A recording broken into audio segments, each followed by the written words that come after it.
तो वहीं दिल्ली विधानसभा के उपाध्यक्ष मोहन सिंह बिष्ट ने बजट पर सवाल उठाने वाली आम आदमी पार्टी को निशाने पर लिया है।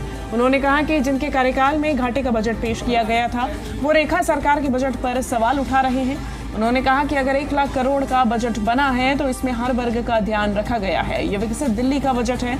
मोहन सिंह बिष्ट ने कहा कि कैग पर चर्चा होनी चाहिए। भ्रष्टाचार जो पिछली सरकार के माध्यम से हुआ, इसका हिसाब सामने आना चाहिए। उन्होंने नवरात्र के दौरान मीट बैंक पर कहा कि विधायकों ने अपनी बात रख दी है, हमारी इच्छा भी है, निश्चित रूप से इस पर रोक लगनी चाहिए। उन्होंने कहा कि ये बहुत बड़े वर्ग की आस्था की बात है, इसीलिए मीट की दुकानों को बंद करना चाहिए। सत्र का आज तीसरा दिन, पहला दिन खीर सेरेमनी के साथ हुआ, उसके बाद बजट पेश हुआ। बजट तो पेश हो गया सर, ऐतिहासिक बजट रहा ये, लेकिन इसके बावजूद विपक्ष का आरोप है कि ये बजट जो है हवा हवाई है। आप क्योंकि डिप्टी स्पीकर भी हैं और विधायक भी हैं, बजट को लेकर जो विपक्ष के आरोप है उस पर क्या कहेंगे? यदि बजट को आप पैरावाइज पढ़ेंगे, ये सरकारों का बहुत बड़ा दुर्भाग्य है जिनके कार्यकाल में 78,000 करोड़ का बजट हो और दोबारा से जो बजट रखा गया हो वो घाटे में बजट रखा गया हो। इससे बड़ा और कोई दुखदाई और कोई नहीं हो सकता। दिल्ली की जनता के पास जिन पर काम करने का कोई वो ना हो, जनता के विकास के लिए उनके पास योजनाएं ना हो, इससे बड़ा दुर्भाग्य क्या हो सकता है।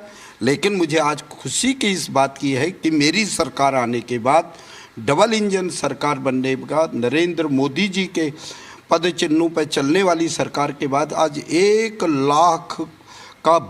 लाख करोड़ का यदि बजट बनाया गया हो तो निश्चित रूप से हर चीज़ को भी छुआ गया हो, हर समस्याओं को देखा गया होगा और ये काम होंगे। दिल्ली पूरी तरह से विकसित दिल्ली का ये बजट है, ऐसा मेरा मानना है। सर, कैग रिपोर्ट पर भी आज चर्चा होने वाली है। पिछली बार सदन से विपक्ष का वॉकआउट था, आज क्या लगता है चर्चा होगी, बात होगी? क्योंकि अभी तक तो सिर्फ आंकड़े पेश हुए हैं कि आखिर डीटीसी कितना घाटे में थी। हाँ, निश्चित रूप से डीटीसी जो दिल्ली की लाइफलाइन स्टाइल है और दिल्ली के लोगों के लिए जो डीटीसी की वजह से जो गरीब आदमी अपनी पहुंच तक पहुंचने का काम करता है, यदि उसका बजट हो और उसमें बसें बंद कर दी गई हों तो निश्चित रूप से इस कैग पे चर्चा भी होनी चाहिए और बहुत से उनमें पैनिक बटन हो, दूसरी चीज़ हो और बस के किराए का हो, इस पे ज़रूर चर्चा होनी चाहिए। और चर्चा के अंदर जो भ्रष्टाचार उस सरकार के माध्यम से हुआ है उसके एक एक पैसे का हिसाब